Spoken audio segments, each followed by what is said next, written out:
नमां विष्णुपादाय कृष्णप्रेष्ठाय भूतले श्रीमते भक्तिवेदांत स्वामी इति नामिने। नमस्ते सारस्वतदेवे गौरवाणी प्रचारिणे निर्विशेष शून्यवादी पाश्चात्यदेशतारिणे। जय श्री कृष्ण चैतन्य प्रभु नित्यानंद श्री अद्वैत गदाधर श्रीवासादि गौर भक्तवृंद। हरे कृष्णा कृष्ण कृष्ण हरे हरे, हरे राम राम राम हरे हरे। ओम नमो भगवते वासुदेवाय।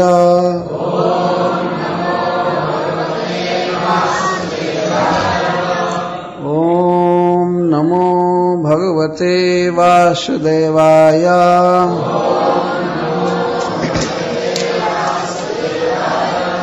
ओम नमो भगवते वासुदेवाय।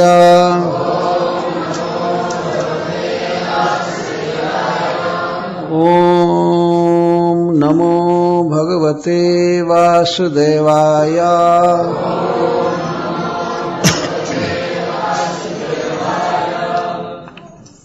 एक बार इंद्रप्रस्थ में, जो महाराज युधिष्ठिर की राजधानी थी, महाराज युधिष्ठिर ने भगवान कृष्ण की सहायता से एक बहुत बड़ा यज्ञ किया, जिसका नाम राजसूय यज्ञ था। उस यज्ञ को वही कर सकता है जो पृथ्वी के समस्त राजाओं को पराजित करके अपने वश में कर ले। तो भगवान श्री कृष्ण की कृपा से महाराज युधिष्ठिर ने दुनिया को अपने वश में कर लिया। जरासंध आदि राजाओं, जरासंध का तो वध कराया और इसके बाद 20,000 राजा महाराज युधिष्ठिर के यज्ञ में आए, उसने जिनको कैद किया था। और इसके अलावा भी पृथ्वी के अन्य समस्त क्षत्रिय राजा लोग उस यज्ञ में आए। बहुत प्रसिद्ध यज्ञ है। उस यज्ञ में भगवान श्री कृष्ण अतिथियों के, ब्राह्मणों के चरण धोते थे। भगवान चूंकि उस परिवार का अपने को मानते थे और युधिष्ठिर महाराज का सेवक अपने को मानते थे, तो उस यज्ञ की शोभा के लिए, सुचारू रूप से संचालन के लिए श्री भगवान ने उसमें अतिथि ब्राह्मणों के चरण धोते थे यज्ञ में जो आते थे। भगवान इस तरह आदर्श प्रस्तुत कर रहे थे। और यहाँ तक शास्त्र में तो नहीं पाते हैं, लोक में ये बात प्रचलित है कि भगवान उस यज्ञ में जूठा पत्तल उठाने का काम करते थे। मतलब वही इंचार्ज थे, जूठा पत्तल फेंकवाने का काम वही करते थे। इतनी सेवा कर रहे थे। और उस यज्ञ में जबकि इस बात का खुल्लम खुला प्रचार था कि ये साक्षात परब्रह्म है, परमात्मा भगवान है, और उन्हीं की सर्वश्रेष्ठ पूजा भी उस यज्ञ में की गई थी। तो महाराज युधिष्ठिर नारद मुनि से, जो उस यज्ञ के वक्ता थे, भगवान भी श्रोता थे वहां, और उस यज्ञ में श्रील सुखदेव गोस्वामी भी बैठे थे। ये सब बातें अन्यत्र लिखी हुई है। सुखदेव गोस्वामी थे, भगवान वेदव्यास देव थे, और सबसे बड़े बड़े ऋषि मुनि सभी थे, राजर्षि गण थे। उस यज्ञ में महाराज युधिष्ठिर ने सनातन धर्म के विषय में प्रश्न किया कि हे देवर्षि, आप बताइए कि मनुष्यों का सनातन धर्म क्या है। सनातन धर्म का अर्थ है किसी भी जीव के, विशेष करके मनुष्यों के स्वाभाविक जो कर्तव्य हैं, जिस धर्म को उससे अलग नहीं किया जा सकता है कभी भी, उसको सनातन धर्म कहते हैं। भगवान श्री कृष्ण, भगवान विष्णु सनातन हैं और जीव उनका सनातन अंश है, और जीव का सनातन कुछ कर्तव्य है। सनातन भगवान के प्रति जीव का, मनुष्य का जो स्वाभाविक स्वरूपगत कर्तव्य है उसको सनातन धर्म कहते हैं। यह सनातन धर्म अनुष्ठान के लिए, जीवन में प्रैक्टिस के लिए 4 वर्ण और 4 आश्रम में बटा हुआ है। तो उसके अनुसार नारद मुनि महाराज युधिष्ठिर के प्रश्न के अनुसार उस उन्नत मानव समाज में, केवल मानव समाज ही नहीं, देवता लोग भी आए थे उस यज्ञ में, वे सब भी सुन रहे थे। सनातन धर्म के विषय में प्रश्न किया गया तो श्री नारद मुनि 4 वर्ण और 4 आश्रम में विभाजित सनातन धर्म का वर्णन कर रहे थे। वर्णन करते करते उन्होंने पहले वर्ण धर्म का वर्णन किया, इसके बाद आश्रम धर्म का। मनुष्यों के विकास के अनुसार 4 आश्रम होते हैं। एक मनुष्य की उम्र को यदि 100 वर्ष माना जाए तो 25 वर्ष तक, 5 से 25 वर्ष मतलब 20 वर्ष तक वह गुरुकुल में निवास करता था और वेद का अध्ययन करता था। वेद को ब्रह्म भी कहते हैं। तो वेद से लिपटा होने से, वेद में ही रचा पचा रहने से, पढ़ने से, उस आश्रम को ब्रह्मचर्य आश्रम कहते हैं। प्रत्येक मनुष्य के लिए अनिवार्य था ये धर्म 25 वर्ष तक। 25 वर्ष के बाद वह गृहस्थ आश्रम में प्रवेश करता था, तो 25 से 50 वर्ष तक गृहस्थ रहता था, और 50 के बाद 75 वर्ष तक वह वानप्रस्थ आश्रम में रहता था। 50 वर्ष का होने के बाद गृह त्याग देना चाहिए, त्याग दिया जाता था उस समय। और 75 वर्ष का होने के बाद वो व्यक्ति संन्यास लेता था। 50 से 75 के बीच वह वानप्रस्थ आश्रम स्वीकार करता था, अपना घर द्वार छोड़ करके, गृहस्थी छोड़ करके वन के ओर प्रस्थान करता था। वन में वह अपनी इच्छा के अनुसार अपनी पत्नी को लेकर जा सकता था, नियम था। अगर पत्नी जाना चाहे तो वानप्रस्थ जीवन में वो साथ रहती थी, यदि नहीं चाहे तो वह पुत्रों के साथ रह जाती थी। परंतु जनरल नियम यही था कि पत्नी अपने पति के साथ वानप्रस्थ आश्रम में जाती थी और भगवान की भक्ति में लगी रहती थी। तपस्या धर्म है वानप्रस्थ जीवन का। पति और पत्नी में कोई शारीरिक संसर्ग कभी नहीं होता था। वह सेवा करती थी, पति की सेवा करती थी, चरण दबाना, उनके लिए वन के फल जुटाना, खिलाना, लेकिन कोई भी गृहस्थ जीवन में जैसा होता है ऐसा शारीरिक संबंध कभी नहीं। केवल दोनों का संबंध भगवान से रहता था, भगवान का भजन करते थे। और 75 वर्ष के होने के बाद वह व्यक्ति अपनी पत्नी को लौटा देता था अपने पुत्रों के पास, और अब पूर्ण एकाग्रता के साथ केवल भगवत भजन में रहता था, और कोई काम धंधा नहीं, कुछ भी नहीं। यहां तक कि तपस्या आदि पर भी उतना ध्यान नहीं देना जितना चित्त की एकाग्रता पर ध्यान देना। भगवान में चित्त लगा रहता था। ये सन्यासी का धर्म है, समाधि। समाधि चित्त की एकाग्रता, कहीं उसका चित्त नहीं जाता था।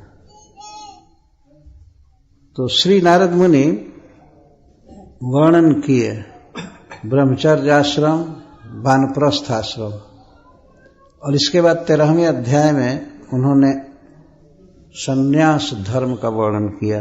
7वें स्कंद के 13वें अध्याय में रह गया गृहस्थ आश्रम। तो सन्यासी की बहुत प्रशंसा किया उन्होंने, जो इस तरह से सब ओर से चित्त को हटा करके केवल श्री कृष्ण के चिंतन में रहता है, स्मरण में, जप में, भजन में, शरीर पर कोई ध्यान नहीं, समाज पर कुछ नहीं, पूर्ण भगवान में एकनिष्ठ हो, तो उसकी गति का जो वर्णन किया कि वह भगवान का पार्षद बनता है, भगवान को प्राप्त करता है। तो श्री युधिष्ठिर महाराज गृहस्थ के जीवन के विषय में प्रश्न कर रहे हैं। यहां इस तरह से वे प्रश्न करते हैं, युधिष्ठिर उवाच गृहस्थेतां पदवीं विधिना जेन चांजसा जाति देवऋषे ब्रूहि मादृशो गृहमूढ़धिः। हे देवर्षि, मेरे जैसा मूढ़ बुद्धि गृहस्थ किस उपाय से सन्यासियों की तरह परम सिद्धि पा सकता है। महाराज युधिष्ठिर अपने को गृहमूढ़धि कहते हैं। गृहमूढ़धि का मतलब होता है जो अपने घर को, घर के काम धंधों को ही जीवन का पुरुषार्थ मानता है। काम करना, कमाना, खाना, घर द्वार बनाना, इसी को सबसे श्रेष्ठ उपलब्धि या पुरुषार्थ मानता है, उसी में रचा पचा रहता है, तो उसको गृहमूढ़ कहते हैं। गृहमूढ़, जबकि वो फंसा हुआ है अज्ञान में, जाल में, लेकिन उसी को बहुत खुशी के साथ अपने जीवन का उद्देश्य मान करके करता रहता है। यद्यपि युधिष्ठिर महाराज ऐसे नहीं थे, वो तो भगवान श्री कृष्ण के परम भक्त थे, उन्हीं की भक्ति में रचे पचे रहते थे। लेकिन गृहस्थ जीवन में थे तो इसलिए अपने में दैन्य का भाव हो रहा था कि मेरे मादृशो गृहमूढ़धि, मेरे जैसा बेवकूफ गृहस्थ, इस तरह से कह रहे हैं। मेरे जैसा बुद्धिहीन व्यक्ति जो घर गृहस्थी में, गृह का मतलब है जो पत्नी के साथ है। न गृहम गृहम इत्याहुर गृहिणी गृह उच्यते। ये गृह को, मकान उकान को गृह नहीं कहा जाता है। न गृहम गृहम इत्याहुर, गृहिणी गृह उच्यते। असल में गृहिणी को, पत्नी को ही गृह कहा गया है, और पत्नी के साथ रहने से, उसके साथ अस्थित होने से उसको गृहस्थ कहते हैं। पत्नी के साथ, और पत्नी के साथ होने का मतलब बाल बच्चा के साथ रहना ही पड़ेगा, धन रखना ही पड़ेगा, और गृहस्थी के निर्वाह के लिए दूसरे के अनुसार कुछ काम करना ही पड़ता है। इसको हम लोग कहते हैं मिनिमम स्पीड। कोई रोड होता है, फर्स्ट क्लास का रोड होता है, तो उस पर लिखा रहता है मिनिमम स्पीड, इससे कम आप नहीं चला सकते हैं, इससे कम मत, इतने चलाना ही पड़ेगा, नहीं तो होने से उसको गृहस्थ कहते हैं। पत्नी के साथ, और पत्नी के साथ होने का मतलब बाल बच्चा के साथ रहना ही पड़ेगा, धन रखना ही पड़ेगा, और गृहस्थी के निर्वाह के लिए दूसरे के अनुसार कुछ काम करना ही पड़ता है। इसको हम लोग कहते हैं मिनिमम स्पीड।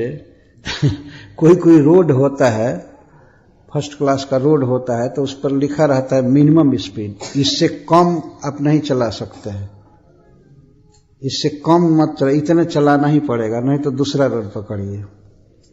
Minimum speed. तो गृहस्थ के जीवन में मिनिमम स्पीड अपने आप चालू हो जाता है। देखते हैं उसने उतना धन कमाया, वो विवाह किया तो इतना खर्च किया, वो ये किया वो किया, तो उसके अनुसार उसको उस होड़ में करना ही पड़ता है। कभी कभी क्या होता है कि किसी गृहस्थ को रीढ़ लेकर के करना पड़ता है। इसको श्रीमद् भागवतम में पर्वत की ऊंची चढ़ाई कहते हैं, भवाटवी वर्णन में। बेचारे को तकलीफ होता है, वो काम कर नहीं सकता, लेकिन समाज बाध्य करता है, करना ही पड़ेगा। तो वह इस तरह से तबाह रहता है, परेशान रहता है। तो ये काम करो, ये काम करो, और घर गृहस्थी में इति कृत्य की कोई सीमा नहीं है। गृहस्थ व्यक्ति सोचता है कि अब काम धंधा हो गया, आप आराम से रहेंगे, लेकिन काम कभी खत्म नहीं होता है, कोई ना कोई काम लगा रहता है।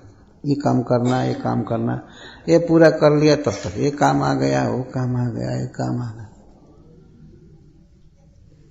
तो युधिष्ठिर महाराज अपने को ऐसे मूढ़ गृहस्थों में शामिल करके और प्रश्न कर रहे हैं। तो प्रश्न करने की यही रीति है वास्तव में। अपने को जब तक व्यक्ति दीन नहीं कहेगा तब तक वो क्या पूछेगा और क्या उत्तर दिया जाएगा। ऐसा नहीं था कि युधिष्ठिर महाराज चैलेंज करके पूछ रहे हैं नारद मुनि से और ये कह रहे हैं कि गृहस्थ भी तो सबसे बड़ा साधु है, क्या वो सन्यासी से कम है? आप कह रहे हैं कि सन्यासी वैकुंठ प्राप्त करता है, क्या गृहस्थ नहीं प्राप्त करेगा? युधिष्ठिर महाराज ऐसे नहीं पूछ रहे थे। और आजकल के तो गृहस्थ लोग लड़ पड़ते हैं, गृहस्थ कौन बड़ा साधु है? सब लोग तो साधु संत सब गृहस्थ पर डिपेंड करते हैं। अरे अपने स्थिति को समझना चाहिए, कितना भारी जाल में है और चित्त कहाँ है। मरने के बाद सीधे नरक में जाना पड़ता है। कुटुंबासक्त चेतसः, जो व्यक्ति कुटुंब में आसक्त रहता है, भगवान की भक्ति नहीं करता, उसका डेस्टिनेशन निश्चित है, गंतव्य। ये सब संग भी छूट जाएगा, धन देह घर बाल बच्चा सब अकेले नरक में पचना पड़ेगा, मरना पड़ेगा वहां पर। ये शास्त्र कहता है, श्रीमद् भागवतम कहता है। पंचम स्कंध में लिखा गया कि जो व्यक्ति देहंभर है, देहंभर, वह रौरव नरक में जाता है ना। देहंभर, हाँ नहीं, जो कुटुंबंभर है, जो केवल कुटुंब के पालन में लगा रहता है, जो कि माया के द्वारा दिए हुए संगी हैं। जन्म हुआ पता नहीं था कि कौन हमारा बेटा बनेगा, कौन ये बनेगा, कौन वो बनेगा, लेकिन ये हो जाता है माया के द्वारा व्यवस्था। और जब संग हो जाता है तो मेरा है, मेरा है, मेरी है, मेरी है चालू हो जाता है। तो कुटुंबंभर जो है वो रौरव नरक में गिरता है अगर भगवान की भक्ति नहीं करता है। और देहंभर, कुटुंब का पालन न कर केवल अपने देह को पोसता रहता है, वो महारौरव में गिर जाता है। रूरू नाम का एक पक्षी है जो सांप से भी अधिक भयावह होता है और उसकी चोंच होती है, सांप जैसा है लेकिन चोंच, और वो उसको डसता है, काटता है। बहुत से रूरू वहां रहते हैं, तो रूरू वहां रहता है इसलिए उसको रौरव नरक कहते हैं। भगवान का भजन नहीं करने वाले की दुर्दशा ही है सब प्रकार से। तो युधिष्ठिर महाराज गृहस्थों का प्रतिनिधित्व कर रहे हैं।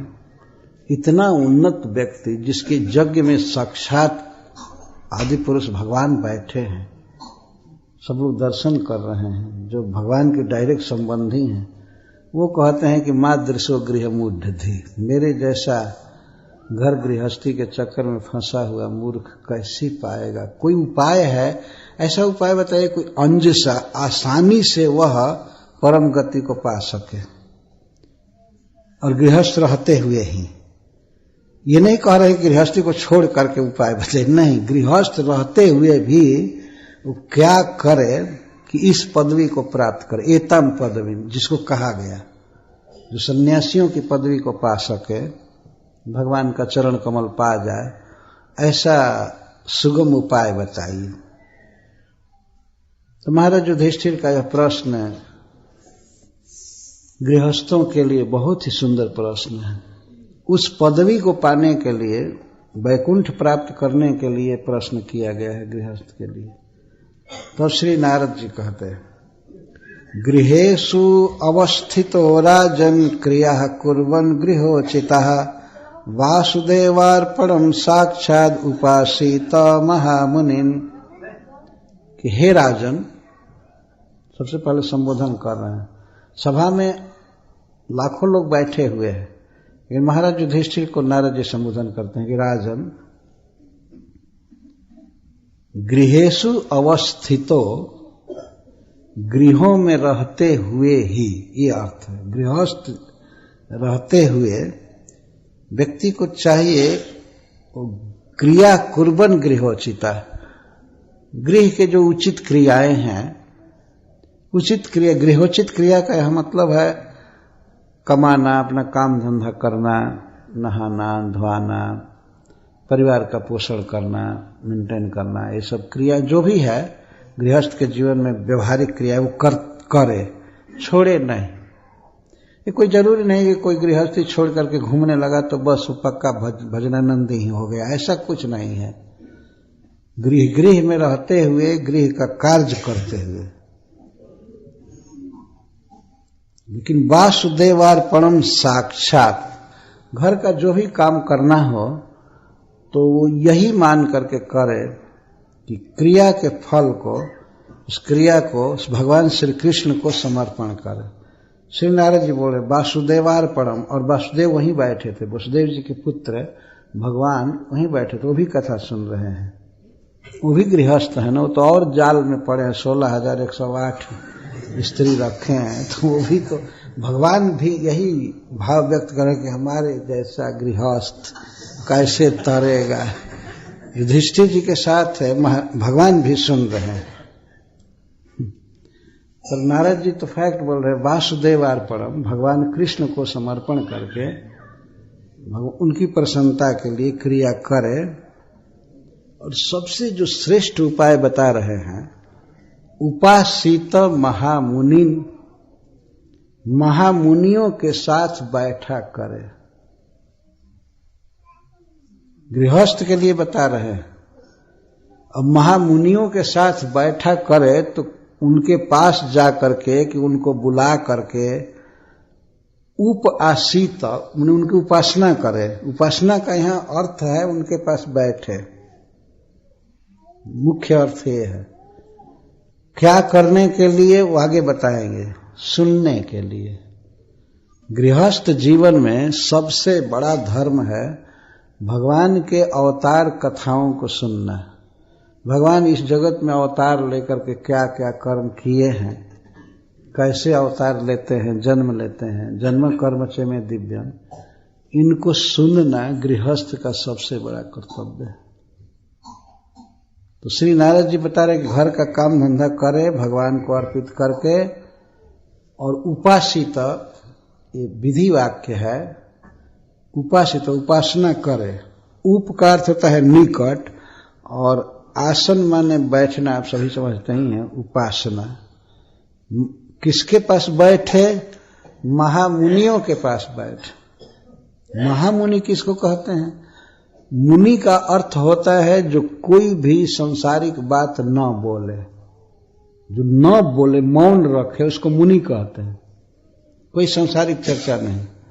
और महामुनि उसको कहते हैं जो केवल भगवान की बात बोलता है, भगवान का गुण गाता है, भगवान का जप करता है, भगवान का चिंतन करता है, बोलता ही रहता है, उसको महामुनि कहा गया है। ये साधारण मुनि तो मौन ले लेते हैं, कोई कथा नहीं, कीर्तन नहीं, जप तक नहीं करते। मुनि लोग जो मौन ले उसको मुनि कहते हैं। केवल मन में सोचा करे, मनन करे, उसको मुनि कहते हैं। लेकिन महामुनि उसको कहते हैं जो भगवान के चर्चा के अलावा, भगवान के नाम के अलावा और कुछ नहीं बोलता है। ये अर्थ किया गया है शास्त्रों में महामुनि। तो महामुनियों की उपासना करे, उनके पास बैठे, उनसे सुने। मनुष्य अपनी संगति से पहचाना जाता है कि वो कैसा है। इस जीवन में किसी गृहस्थ को चाहिए कि वो साधुओं के पास, वैष्णवों के पास बैठे। महामुनि की परिभाषा की गई है। वैष्णवों के पास, जो विष्णु के भक्त हैं, भगवान कृष्ण के भक्त हैं, और भक्तों में भी जो श्रेष्ठ भक्त हैं, महामुनि हैं, उनके पास बैठे, उनका संग करे। कहने का मतलब यह है। और उपासना कहा गया, ऐसा नहीं कहा गया है कि जाकर के बस दर्शन कर ले और दर्शन करने से बस हो गया। एक घड़ी आधो घड़ी, आधो में कोई याद। तुलसी संगत साधु की हरे कोटि अपराध। आजकल लोग ऐसे टाल देते हैं। किसी से पूछिए कि आप कथा में बहुत कम आए, और बहुत दिन के बाद आए तो कहा, अरे एक घड़ी आधो घड़ी इतना ही काफी है, हम जाल में है ना। अच्छा गृहस्थ लोग कहा, हम तो जाल में हैं, ऐसे हैं वैसे हैं। तो जाल में है तो जाल से छूटना चाहिए ना। असल में लोग केवल मुख से कहते हैं कि हम जाल में हैं, लेकिन बंधन का अनुभव नहीं करते हैं। वो सोचते हैं कि हम तो राज्य कर रहे हैं, घर गृहस्थी में हैं। जाल शब्द कहते हैं, लेकिन जाल का अनुभव करना दूसरी बात। जो व्यक्ति ये अनुभव करने लगे कि मैं जाल में फंसा हूं, तो किसी तरह से जाल को काटने की चेष्टा करेगा ना, दांत से, चाहे छुरी से, चाहे जैसे भी है ना, वो काटने का प्रयास करेगा। कोई जंगली पशु जाल में फंस जाए और उसे अगर दांत से काटने का अवसर मिले तो काट करके जंगल की तरफ भागेगा ना। कहते हम तो जाल में हैं, ये हैं वो है। तो जाल में रहने के लिए ही जन्म लिए। ठीक है, जाल में हैं तो जाल को काटना चाहिए, और नहीं तो जाल को लिए दिए साधुओं के पास पहुंच जाना चाहिए। क्या करेंगे? काटने की शक्ति नहीं है तब, लेकिन जाल तो है जरूर, इसमें संदेह नहीं है। जाल है और इसके साथ ही साथ बहुत भारी दुख है। दुख है वास्तव में। घर गृहस्थी को कहा गया है श्रीमद् भागवत में ही कि यह दावानल है। भवाटवी वर्णन में पंचम स्कंध में कहानी दावानल है। कोई जंगल की आग में पड़ जाए तो जलेगा। अब जब आदमी अपने घर पर रहता है तो अनुभव करता है कि और जगह की अपेक्षा ज्यादा जलन होती है। कहीं चला गया है, घर छोड़ करके भगवान की कथा सुन रहा है या घूम रहा है तो चिंता नहीं होती। घर पहुंचते ही अब जलन, ये नहीं हुआ, वो नहीं हुआ, ये नहीं हुआ, ये नहीं बात माना, वो नहीं बात मानी, इस तरह की चिंता होने लगती। तो दवानल चालू, जलन चालू हो जाती है। इसलिए जो जलन को बुझाने वाले हैं भगवान के परम भक्त, जो भगवान का गुण गाते हैं, कीर्तन करते हैं, गीत गाते हैं, भगवान में ही रमे रहते हैं, उनके पास बैठ, वे शीतल कर देंगे। ऐसा कहा गया है। भगवान विष्णु से स्तुति करते हुए कौन कह रहे हैं कि मनोवारण क्लेश दावाग्नि दग्ध, उस श्लोक में है, अयम त्वत् पीयूष नद्याम कथा मृष्ट पीयूष नद्याम मनोवारण क्लेश दावाग्नि दग्ध। हे प्रभु, हमारा जो मन है वो है एक हाथी के समान है, और ये जो जगत है, संसार है, यह दावाग्नि के समान है। लेकिन कदाचित ये हमारा मन रूपी हाथी, हाथी रूपी मन रूपी हाथी जंगल से भाग करके अग्नि में से और चले, और वहीं पर यदि गंगा जी की शीतल धारा मिल जाए तो उसमें वो डुबकी लगाता है और निकलता नहीं है बाहर। बाहर आग लगी हुई है। आप कल्पना कीजिए कि हिमालय में घोर जंगल में आग लगी हो और कोई हाथी फंसा हो, लेकिन फंस करके तुरंत ही निकल करके और निकट में गंगा जी की शीतल बर्फीली बर्फ से युक्त ठंडा जल मिल जाए और उसमें वो डूबे, तो तट पर उधर भी आग लगी है, इधर भी आग लगी है, लेकिन गंगा जी के शीतल धारा में वो हाथी है तो नहीं निकलना चाहिए, वो सुखी हो जाता है उसमें। तो इस तरह से वास्तव में दुनिया जल रही है। सुखी कौन है? सुखी वे लोग हैं जो भगवान श्री कृष्ण की कथा में हैं, भगवान के बारे में सोचते हैं, भगवान के बारे में बोलते हैं, सुनते हैं। तो दुनिया जल रही है, अनेक कामनाओं से, अनेक अभाव से, दुख से जल रही है। तो इस संसार में सुखी होने का उपाय है भगवान श्री कृष्ण का जप करना, कीर्तन करना, उनकी कथा सुनना, भगवान का गान करना, भव महादावाग्नि निर्वापणम, यह संसार महादावाग्नि की तरह है, महाआग। जंगल में जब आग लगती है, किसी घोर जंगल में हम लोगों ने देखा है, तो कई किलोमीटर में आग लगती है। हमने अमेरिका में देखा था विमान से, कई किलोमीटर में आग धधक रही है, जल रही है। हरे हरे वृक्ष जल रहे थे, पता नहीं कैसे वो आग लगा। फ्लोरिडा में मैं देखा था, आग लगी थी। लोग बताते हैं कि कई दिनों से आग ये बुझ नहीं रहे। कौन उतना प्रबंध करे जंगल की आग बुझाने का? बाल्टी बाल्टी पानी ढोने से वो आग बुझने वाली है? कोई उपाय नहीं होता है। और वैसे जंगल की आग में कोई व्यक्ति फंस जाए, कोई जीव, तो मरेगा ही छटपटा करके। परंतु इस भव महादावाग्नि को भी भगवान का नाम बुझा देता है। चैतन्य महाप्रभु कहते हैं इसमें भाव क्या है, दावाग्नि क्या है? जन्म मरण, भूख प्यास, अपमान, सर्दी गर्मी, इस जो अनुभव हो रहा है, दुख, एक शरीर के बाद दूसरा शरीर लेना, फिर मरना, फिर दूसरा शरीर, सारे स्वजन छूट जाते हैं, सब कुछ छूट जाता है, देह छूट जाता है, जीव हमेशा चिंता में रहता है। यही है महादावाग्नि। ये तो बुझने वाली है ही नहीं।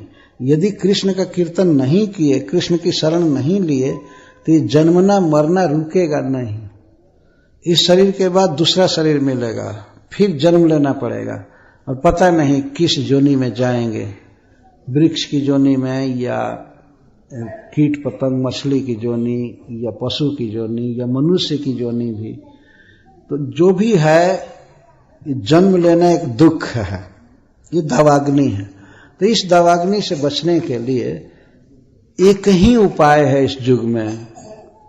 ऐसा शास्त्र कहता है, हरेर नाम हरेर नाम हरेर नामैव केवलम कलौ नास्तेव नास्तेव नास्तेव गतिरन्यत्। हरि का नाम ही, हरि का नाम, हरि का नाम ही इस कलयुग में दुखों से बचने का उपाय है, और कोई उपाय नहीं है, नहीं है, नहीं ही है। 3 बार कहा गया। किसी बात को पक्का साबित करने के लिए 3 बार कहा जाता है। शास्त्र 3 बार कह रहा है।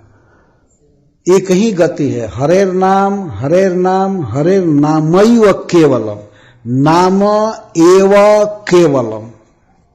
एव के बाद और भी लगाया जा रहा है केवलम। जब एव शब्द लगा दिया गया कि हरि का नाम ही गति है, तब कुछ कहने की जरूरत नहीं है। लेकिन फिर भी कुछ लोग शंका कर सकते हैं, कोई और भी साधन तो होगा ही, कोई और तो साधन होगा। तब भगवान चैतन्य महाप्रभु इसको दोहराते हुए कहते हैं।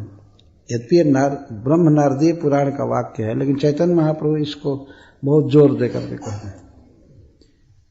हरि का नाम, हरि का नाम, हरि का नाम, और किसी का नाम नहीं।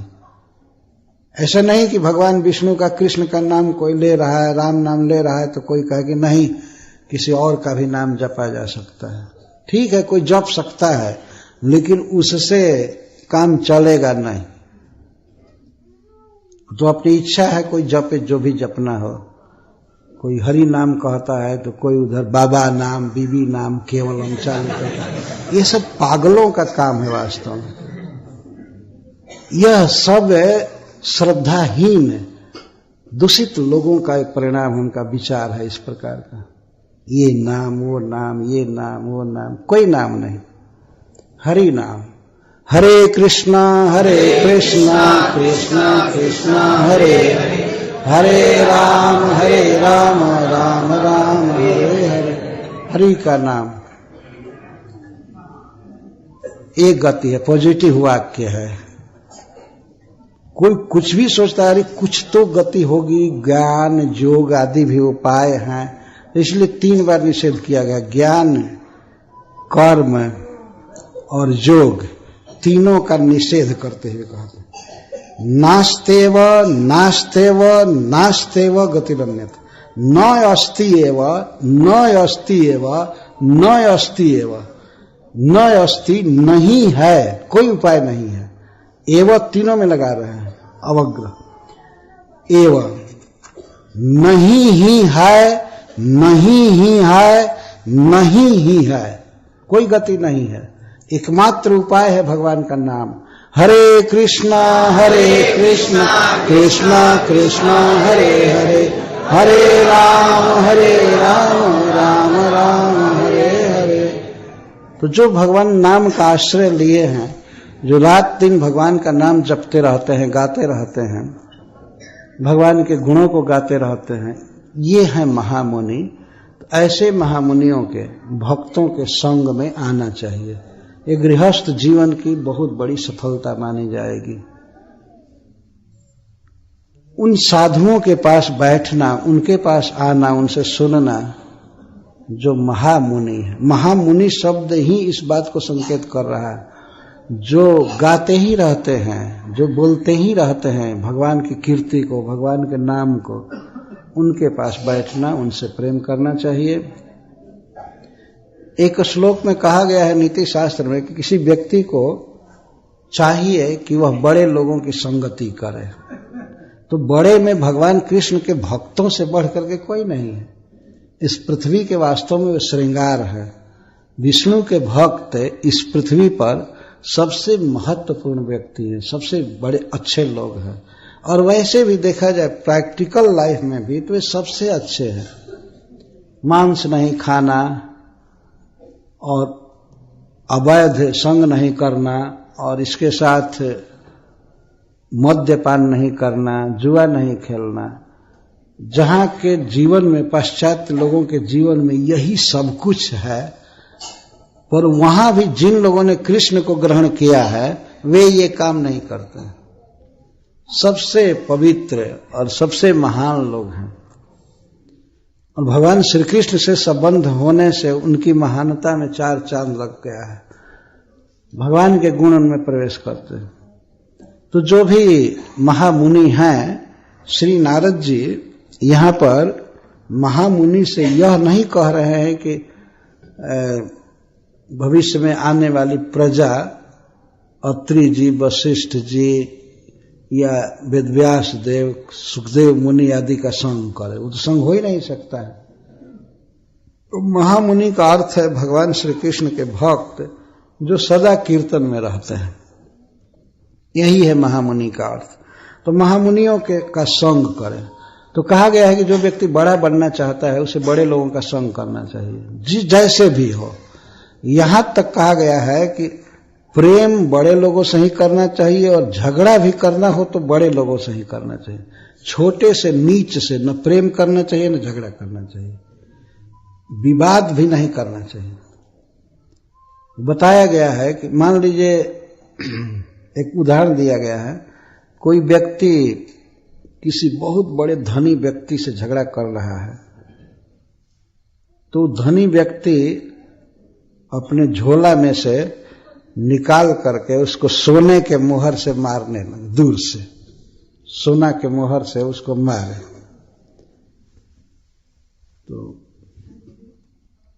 तो जिस व्यक्ति ने झगड़ा किया है तो जितना भी मोहर आएगा वो इकट्ठा करता जाएगा, ठीक है मारो। एक उदाहरण दिया गया है। बड़े लोगों से विवाद भी करना हो तो बड़े शुद्ध ऊंचे लोगों से, तो लोग विवाद में भी भगवान की कीर्ति गाते हैं। जैसे देवयानी और शर्मिष्ठा के झगड़ा में हुआ था, देवयानी गाली भी दे रही है शर्मिष्ठा को, तो भगवान की कीर्ति गा रही थी, भगवान को विश्व पावन कह रही है। विश्व पावन भगवान भी हम ब्राह्मणों की वंदना करते हैं, ऐसे बोल रही थी।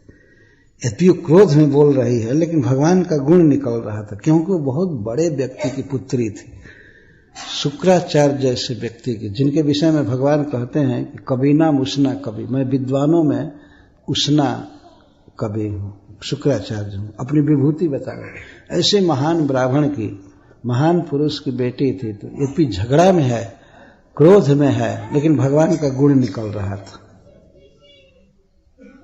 ऐसा कहा गया है कि महात्मा लोग गन्ने की तरह होते हैं। गन्ना कोल्हू में पेरा जाता है, इतना पीड़ा में सारा शरीर पीस दिया जाता है, फिर भी वो मीठा रस ही उगलता है। है ना। इतनी विपत्ति में पड़ा हुआ गन्ना एक है, वो पीसे जाने पर भी मीठा रस देता है। तो बड़े लोगों की संगति करनी चाहिए। और ये भी कहा गया है कि बड़े लोगों की लात खा करके भी रहना ठीक है, अगर लात भी मारें, लेकिन छोटे के कंधे पर भी चढ़ना हो तो नहीं चढ़ना चाहिए। जैसे घोड़े की लात खा लेना, खाने का मतलब है घोड़ा पैर से मारे तो वो सह लेना ठीक है, लेकिन गधा पर चढ़ना ठीक नहीं।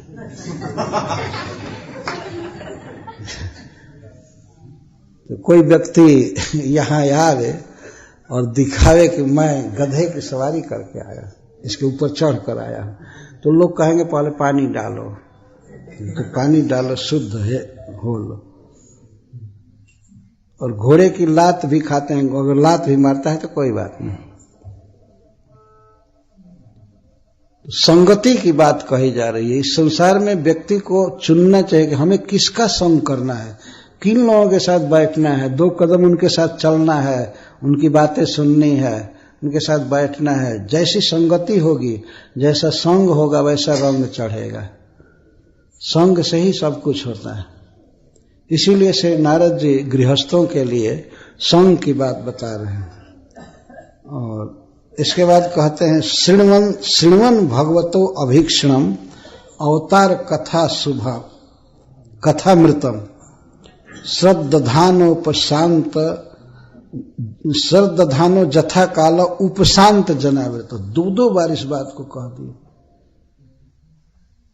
वैष्णवों के समाज में भगवान श्री हरि के, श्री कृष्ण के अवतार कथाओं को सुनना चाहिए। खुलम खुला उस समाज में नारद जी बोल रहे हैं गृहस्थों के धर्म को।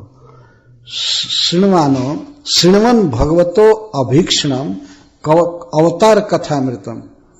श्री भगवान के अवतार कथामृत को अभीक्षणसम श्रृण्वन्।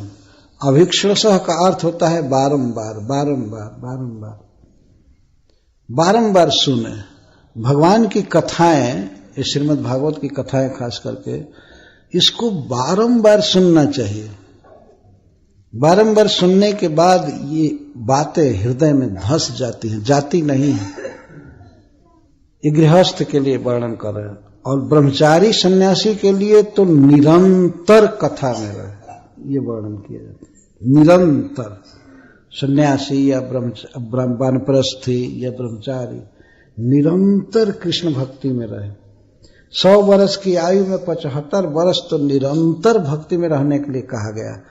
और ये 25 वर्ष का जीवन है, गृहस्थ जीवन का कोई लाइसेंस प्राप्त करता है, लाइसेंस मतलब अधिकार, तो ये जाल का जीवन है। तो इसमें इस तरह से बारंबार भगवान की कथा सुनने की बात कही जा रही।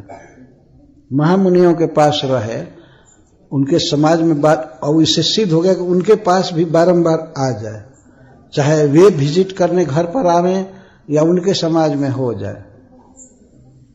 यह कर्तव्य है। यदि वह चाहता है कि हमारा दुख मिटे और हम भगवान का चरण कमल पावें, तो उसे चाहिए कि महामुनियों को उपासना करे और बारंबार भगवत अवतार कथामृतम। भगवान जब अवतार लेते हैं, जैसे श्री राम के रूप में अवतार लिए, भगवान श्री कृष्ण अवतार लिए श्री राम के रूप में, और बाराह देव के रूप में, श्री नृसिंह देव के रूप में, भगवान परशुराम के रूप में, या मत्स्य अवतार, कई अवतार। इन अवतारों में भगवान जो कुछ भी करते हैं, जो बोलते हैं, क्रियाएं करते हैं, वह अमृत है। अमृत, अमृत के यहाँ 2 भाव है कि बहुत मधुर है और दूसरा है शाश्वत है, नित्य नवीन है। अन्य वार्ताओं जैसे मरने वाला नहीं है। आप लोग जानते हैं संसार में ये अखबार लोग छापते हैं और अखबार पढ़ने वाले पढ़ते हैं, लेकिन वो 1 दिन में ही मृत हो जाता है। 2-4 दिन के पीछे का अखबार कोई नहीं देखना चाहता है, तुरंत बासी हो जाता है, मृत हो जाता है। और नाम होता है न्यूज। न्यू एस लगाया गया बहुवचन के लिए, नया, और 1 दिन में पढ़ करके फेंक देता है, ये बासी हो जाता। तो और भी जो कथाएं हैं लोगों के संसार में वो भी सब मृत है, लेकिन भगवान श्री कृष्ण की, विष्णु की जो कथाएं हैं किसी भी अवतार में वह अमृत है, वो मरने वाला नहीं है, नित्य नवीन, नित्य फ्रेश रहेगा। आज देख रहे हैं श्रीमद् भागवत की ये कथा जो यहाँ पर कही जा रही है, आज से 5000 वर्ष से भी पहले की ये कथा है जो नारद जी उत्तर दे रहे हैं, लेकिन सुनने में, कहने में ऐसा लग रहा है कि बिल्कुल फ्रेश आज की चीज है, बिल्कुल आज की चीज है, ऐसा लग रहा है। तो यह है अमृत, मरने वाला नहीं है, सदा जीवंत रहेगा और बहुत टेस्ट है इसमें, स्वाद है। तो भगवान की कथाओं को श्रृणवन ये कंटिन्यूअस क्रिया लगा रहे हैं, सुनते ही रहना चाहिए, सुनते ही रहना चाहिए। कब तक सुने? आखिर गृहस्थ हैं तो और काम धंधा भी करेंगे कि सुनते ही रहेंगे? तब श्री नारद जी कहते अभीक्षणसम, निरंतर नहीं, बारंबार। इसका अर्थ श्रीपाद श्रीधर स्वामी जी कहते हैं बारंबार सुने। बारंबार तो कितने एक बार के बाद कौन दूसरा बार आएगा कि सुने, और जितना संभव हो सके उतना सुने। अगर संभव हो जाए, मान लीजिए घर गृहस्थी में पैसा ठीक से हो गया, बहुत कमाने की चिंता नहीं है, तो निरंतर सुनना चाहिए। और नहीं, अगर जुटाना है, खाना कमाना है, सब जुटाना है, जोगक्षेम की चिंता करनी है, तो अपने स्थिति के अनुसार जितना समय मिले बार बार सुनना चाहिए, बार बार सुनना। तो महामुनि तो गृहस्थों के घर पर बहुत नहीं जाते हैं, देखा गया है, अतः उनके ही आश्रम या वो जहां जाएं उनके यहां जा करके संग करना चाहिए, सुनना चाहिए। ये कर्तव्य है। भगवान की कृपा से भक्त मिलते ही रहते हैं, संसार में भक्त सुलभ हैं, कोई ऐसा समय नहीं है जब साधु न हो। सब ही सुलभ सब दिन सब देशा, सेवत सादर समन कलेसा। गोस्वामी तुलसीदास जी कहते हैं कि सब ही सुलभ सब दिन सब देश। साधु समाज को प्रयागराज के साथ तुलना कर रहे हैं, तो ये प्रयागराज जहां कुंभ लग रहा है, ये तो एक ही जगह रहते हैं। जो जड़ जंगम तीर्थराज, यह तीर्थराज प्रयाग जो भक्तों का ये समाज है, यह जंगम प्रयागराज चलता हुआ। अभी यहां से प्रयाग ये कुंभ उठेगा और फिर न कहीं लग जाएगा। ये इसको प्रयागराज कहा गया है, गोस्वामी जी वर्णन करते हैं।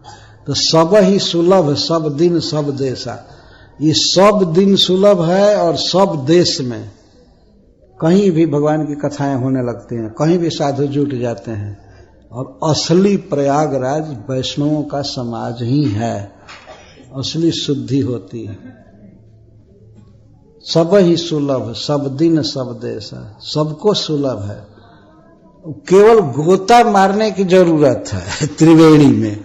और त्रिवेणी क्या है वो बताते हैं कि कर्म कथा रविनंदनी वर्णी, ये कर्म योग जो है यह जमुना जी है। और भक्ति के विषय में सुरसरित किसको याद है। और ज्ञान की जो चर्चा है वैष्णव समाज में वो है सरस्वती जी। थोड़ी सी चर्चा ज्ञानवान की होती है, सरस्वती जी छिपी रहती है, प्रकट नहीं है। वैष्णव के समाज में ज्ञानवान की चर्चा प्राय नहीं होती है, लेकिन फिर भी ऐसा भी नहीं है कि बिल्कुल नहीं होती है, होती है। ज्ञान हमको याद नहीं आ रहा है, बहुत सुंदर वर्णन किए हैं। और कर्म योग को, ज्ञान योग को सरस्वती कह रहे हैं, कर्म योग को श्री जमुना जी। उसमें कम पानी है, कम धारा है, और भक्ति सुरसरी है गंगा जी। हैं? नहीं,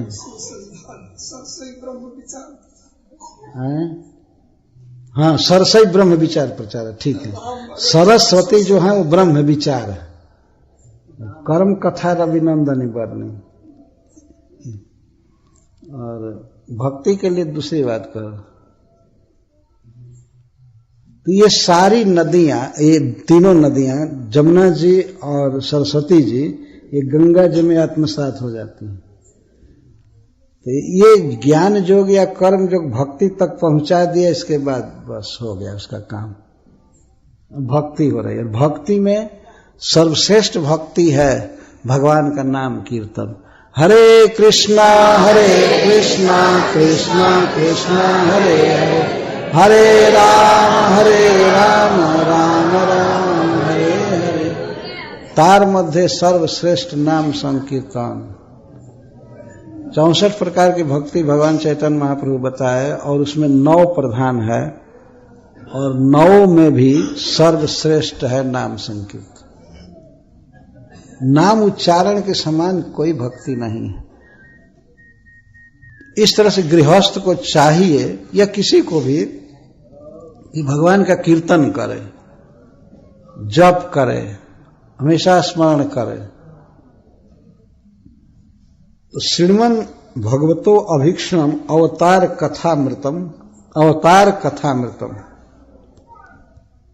कथा सुने, लेकिन ऐसे अंट संट, ये जोग वासिष्ठ तो ये पढ़ा करे, और कोई 3rd क्लास की पुस्तक लिख दिया है। कभी कभी मैं देखा हूं कोई सन्यासी लोग बैठते हैं, एक बिल्कुल 3rd क्लास की किताब लेकर के और सुनते हैं, कोई पढ़ता है, व्याख्या करता है। अवतार कथामृतम होना चाहिए। भगवान के अवतार की बात होनी चाहिए। अवतार लेकर के जो लीला किए हैं उसकी चर्चा होनी चाहिए। इसको कथामृत कहते हैं। तो बारंबार भगवान के कथामृत को सुनना चाहिए, श्री नारद जी बता रहे हैं। और श्रद्धानो, पूर्ण श्रद्धा रखनी चाहिए। किसमें श्रद्धा? 3 चीज में श्रद्धा।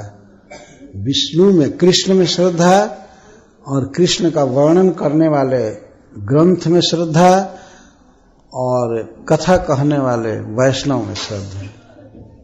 तीनों में जब श्रद्धा होती है तो इसको श्रद्धाधान कहा गया। हमें यही सुनना है, यही हमारे जीवन का उद्देश्य है। और सुनाने वाले के प्रति पूर्ण श्रद्धा कि ये भगवान का भक्त है, हमको ठीक सुना रहा है, इस तरह की श्रद्धा होनी चाहिए। और भगवान में श्रद्धा, तो श्री कृष्ण ही परम सत्य हैं, परम तत्व है, पर ब्रह्म है, और ये लीलाएं बिल्कुल फैक्ट हैं, जो लिखा गया है बिल्कुल सत्य है, और बोलने वाला बिल्कुल सत्य बोल रहा है। वैष्णवों के मुख से ही सुनना चाहिए, और वैष्णव में पूरी श्रद्धा होनी चाहिए, आदर के साथ सुनना। इसको श्रद्धाधान कहते हैं, श्रद्धाधान। और जथा कालम उपशांत जनावृत, फिर कहते हैं, और जथा काल, जब समय मिले तो उपशांत जनों के बीच में हो जाना। उपशांत किसको कहते हैं? भुक्ति मुक्ति सिद्धि कामी सकल या शांत, कृष्ण भक्त निष्काम अतएव शांत। कृष्ण भक्त को ही शांत कहा गया है। उपशांत, उपकार से अधिक के, बहुत शांत, जो क्रोधी नहीं है, जिनमें लोभ नहीं है, काम नहीं है, जो भगवान की भक्ति से परिपूर्ण है, सुखी है, उनको शांत कहते हैं। तो शांत जन आवृतः, शांत जनों से घिरा रहे, नहीं तो अशांत लोग पकड़ कर ले जाएंगे। तो अशांत जनों से घिरा रहे।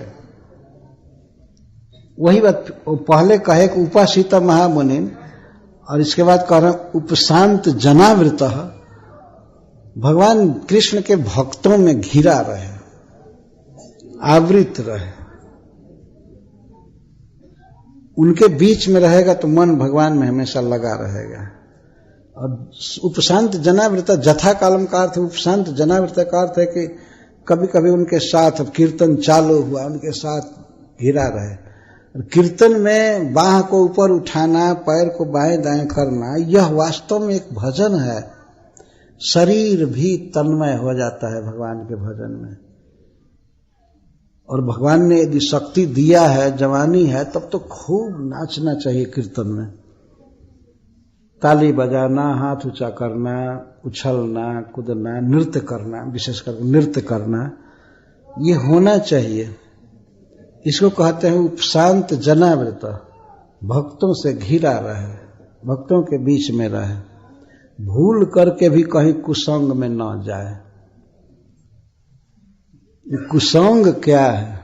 गोस्वामी तुलसीदास जी कहे ये पुत्र, परिवार, स्त्री का जो संग है यही सबसे भारी कुसंग है। वो कवितावली में कहते हैं, और भागवत में भी यही बात कही गई कि कुसंग से छुट छुट करके उपशांत जनों के बीच में आया करे। जथा कालम, नारद जी समझते हैं कि गृहस्थ जाल में रहते हैं तो सब समय नहीं आ सकते, इसलिए जथा कालम, अगर उचित समय मिले, फुर्सत मिले तो भाग करके वैष्णवों के साथ रहना चाहिए।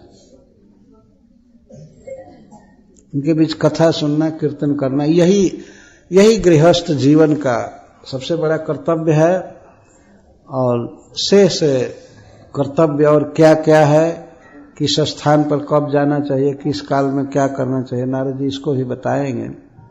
परिवार के साथ कैसे व्यवहार करना चाहिए, ये सब बात भी बताएंगे। तो इसको आगे कहा जाएगा।